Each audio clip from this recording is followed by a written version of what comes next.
Williams Pairweight. How are both of you doing today? Very good. Good. How are you? I'm doing good. We in vacation mode. I get to go on vacation tomorrow. Nice. Oh, I'm Excellent. so jealous. I'm gonna live it up for all of us, okay? I'm gonna Thank do that you. for Please, please. I'll Thank take you. doubles. Ugh. Oh, we gonna have some doubles, okay? Um, One of the things that I really love about this film is that, it kind of addresses how, as a society, we kind of spend time trying to be everyone else. We try to dress like everyone else, look like everyone else, instead of celebrating what makes us who we are. And I wanted Mm. to know for the both of you, is that something that you've ever had to struggle with, especially being in this industry? And if so, like, what did you do to kind of overcome that? Ooh, you came with the questions, huh? You want to leave on your trip having gone there. I We're understand. gonna get some, we're gonna get some therapy before the vacation now.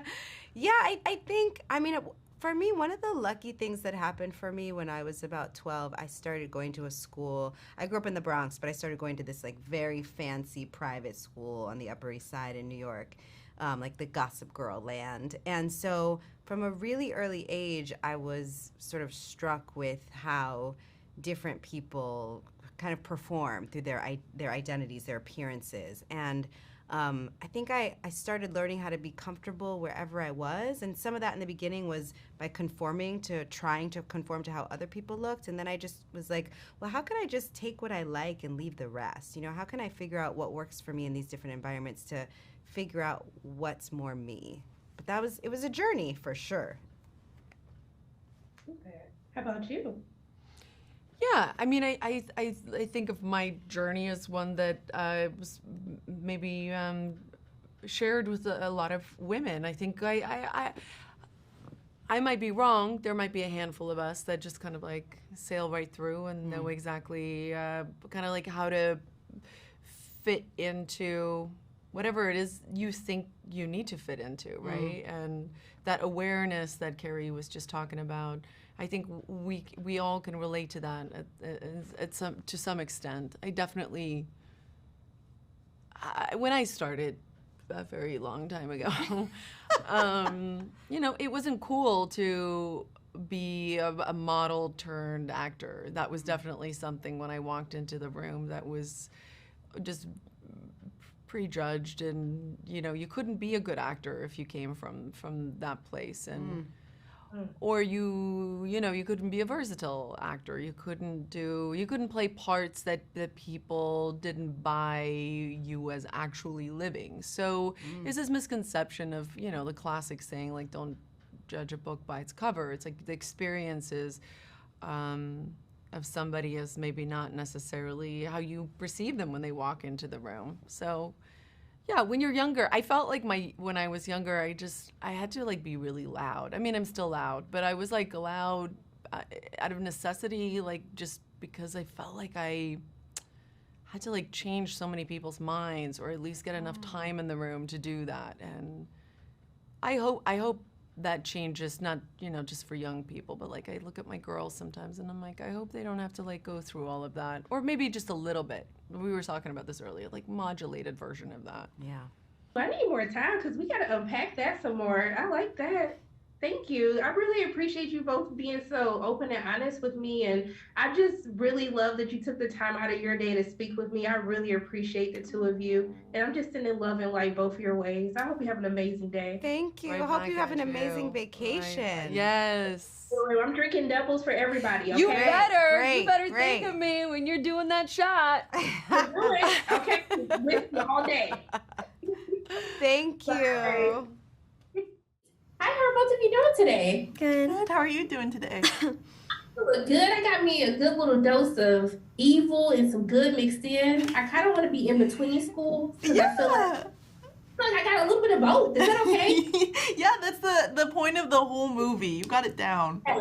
It's okay to have a little bad in you. I'm okay with that.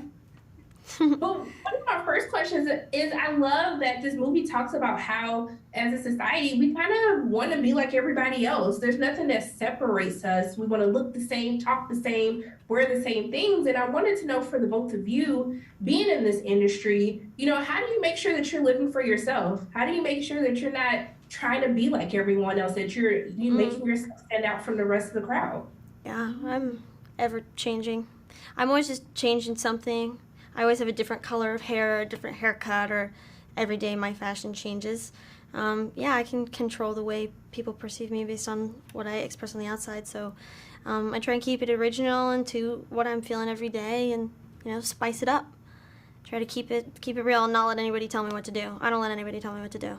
Yeah. Okay. Ever. Yeah, I definitely try and stay true to who I am and who I want to be. I think in this world of social media that we live in, it's so easy to live our lives for others and for the version of ourselves that we want people to perceive us as. And so for me, as a young adult, I've gone through many phases of my life already where I've tried so desperately to make people like me or to look like everyone else. And I'm realizing more and more that I think I'll find the right people who love me for me if I remain true to myself through everything, through thick and thin. And that will be the most fulfilling type of relationships that I'll have. I love that. But I mean, I like how both your characters, whether they're good influences or not, we're going to spoil anything, but I like that you have these mentors, you have these people who are close to you, whether it's your best friend in the movie, who really helps you kind of get through this crazy time. And I wanted to know for the both of you, like, who are some of those people that really just help keep you grounded? Who are those people that you can really lean on when you're just going through rough times? Oh, I like this question so much. I'd say all my girlfriends. They're not going anywhere, My girlfriends are in LA right now for the premiere. I got 7 of my girlfriends in town coming to this thing with me. That's so I'm not bringing a man. I'm bringing my girlfriends. I can't wait to meet you. Yeah. I think for me, it's definitely my parents and my sister. Both of my parents have just been so supportive through all of this. I have always dreamt of this being a reality for me to pursue acting, and they've always been so encouraging. And my sister is my inspiration. I look up to her in so many ways. I want to be like her. As the younger sibling, it's very common to want to mimic your older sibling, and I definitely agree with that. As well as my friends too. I've this year specifically developed a lot of wonderful friendships that I hold very close to my heart. I love you, Cozy and Katie, and I'm so thankful that I have so many great friends now in my life who can keep me grounded and be real with me. Look, we are saluting our good friends, okay? Friends till the end. I'm here for it. And I just want to thank the both of you for taking time out of both of your days to speak with me. And I'm just sending love and light both your ways. I hope you have a great day. Thank you, Thank you you, too. You. Bye. Hi, how are you doing today? Good, Sharonda. How are you? Doing fantastic. Thank you for asking. Excellent. You look great. Look, thank you, because it was a struggle today. If it was, I would never know. One of the things that I absolutely adore about this film is it talks a lot about how we're all trying to live up to like those who came before us. We're trying to live up to these like big expectations that others have laid the groundwork for. And I want to know for you, being in this industry where I think that we tend to see that a lot, how do you make sure that you stay true to your own voice, that you tell the stories that you want to tell? Yeah, I mean, that's a great question. You really, you have to have a point of view, and you have to have sort of rules that you play by, things that you want to do and things that you don't want to do. And for me, it's about, I always want my movies to ultimately be good-natured. I never want them to be negative and have a negative effect on, I don't want to have a message of people are terrible and you can't win, just give up. I want everything to be positive at the end of the day. It can go dark throughout, but at the end message is like, hey, we're all in this together. And, that's what I want. I want to put good things into the world, not pessimism. I like that you mentioned that because I love in this film, you have the school of good and evil, but I was like, you know what? I kind of want to be evil and I kind of want to be good too. It was well balanced. Like, yeah. I'm okay with being a villain if this is what it's going to be like. So can you talk about balancing that tone to really give both schools, like, to make it look fun for the audience watching, making it appeal to them? Yeah, because we all knew that like the School for Evil is always going to look like much more fun, much cooler than the School for Good.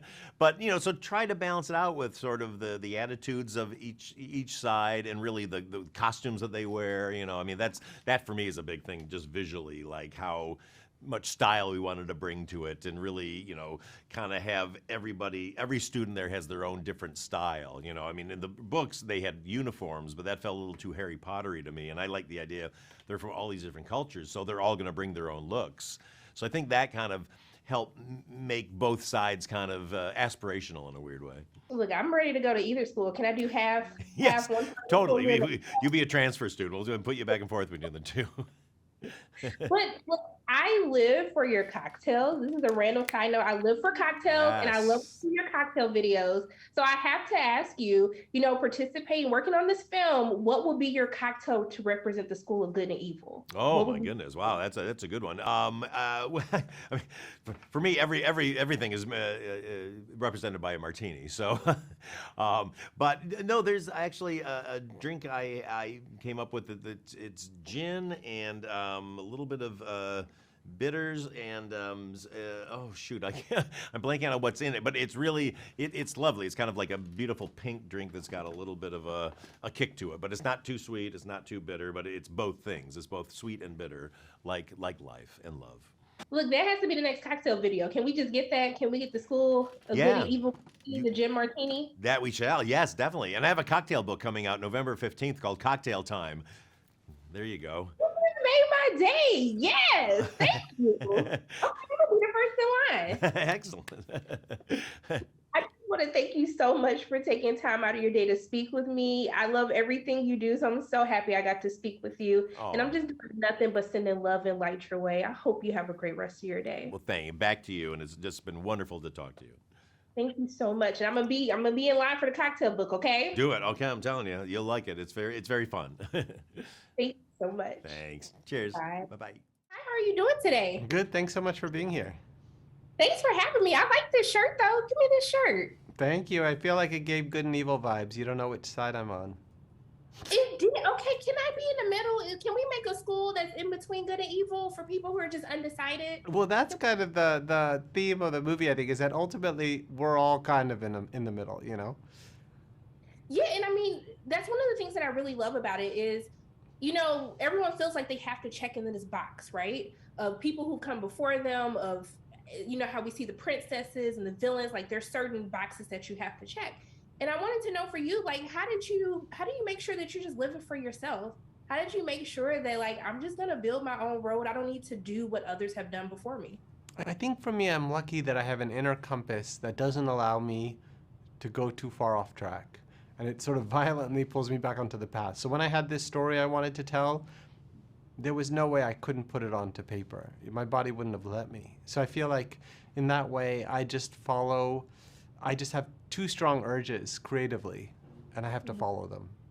I like that. But I mean, also too, being able to see this like on a big screen, people are going to be able to see this world that you created, going through the production, like what was one of the things that you were like, I am not budging on this in order to like bring this to life. This is like one thing that needed to happen that would have been a deal breaker if it didn't. I think to me it was that the friendship between the two girls was at the center, that they weren't going to compromise on the fact that ultimately this was a story of female friendship and female power, and it wasn't about romancing a prince or anything like that. It was really ultimately about finding your ride or die in this fantasy world, and that was so important to me. But can you talk about the importance of empathy? Because that was a really big thing that stood out to me is we kind of miss like just being able to care or put others before us. We become a very selfish society, and I like that we talk about how, this once in a lifetime type of person who actually puts the thoughts and the feelings of others before them. Like, can you talk about the importance of including that? I think what happens is in today's world, there's so much emphasis on, I just think the surface and the way you present yourself because of social media and things like that. So it forces you to be narcissistic in order to get anywhere. And because of that, you lose that extra edge inside yourself that allows you to get joy in helping someone else or being inside someone else's skin. And I think that's sort of one of the messages of the movie is that by being in the school for good or the school for evil, you can start to think about what it's like to be in the other school and what it's like to be in someone else's shoes. And instead of the sort of classic Disney structure where we're all the good guy and we're all supposed to only empathize with the good guy, now we're looking at two sides and starting to think about where we fit in between them. I like that. look, I just want to thank you for bringing this whole world to life because I got my entire life watching the movie. Oh, sweet. I can't wait to read everything that it's based on. So just thank you for just thinking outside the box. But I just want to thank you for speaking with me. And I'm just sending love and light your way. I hope you have a great day. My pleasure. Thank you so much. Thank you. Bye.